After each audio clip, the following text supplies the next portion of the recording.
मैया भेलहु केहन कठोर जननी है, भेलहु केहन कठोर मैया भेलहु केहन कठोर जननी है, भेलहु केहन कठोर।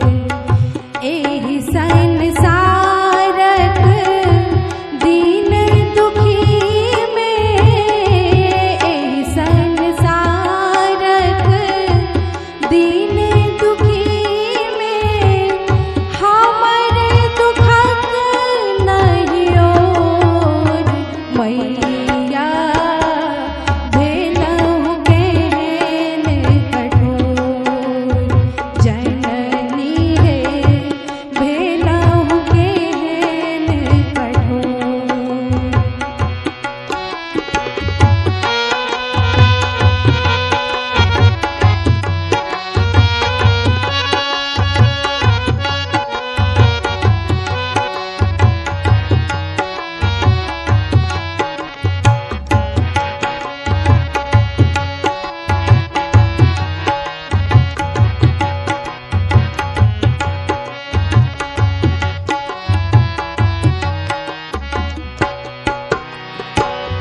जन्महि सँ हम भेलहुँ अभागल, जन्महि सँ हम भेलहुँ अभागल। बुद्धिहीन आ भाग्यक मारल, बुद्धिहीन आ भाग्यक मारल। धन संपदा सब गमायल, धन संपदा सब गमायल। गहल चरण अब तोर जननी है, भेलहु केहन कठोर मैया भेलहु केहन कठोर।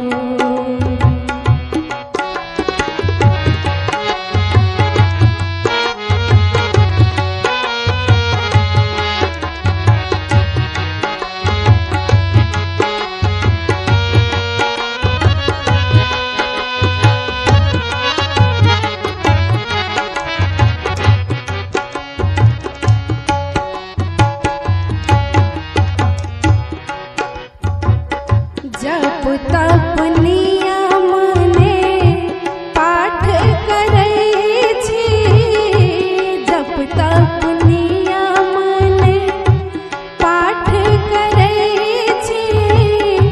सदिखन अहाँके मैया ध्यान धरै छी, सदिखन अहाँके मैया ध्यान धरै छी। कहियो अहाँ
मधुरता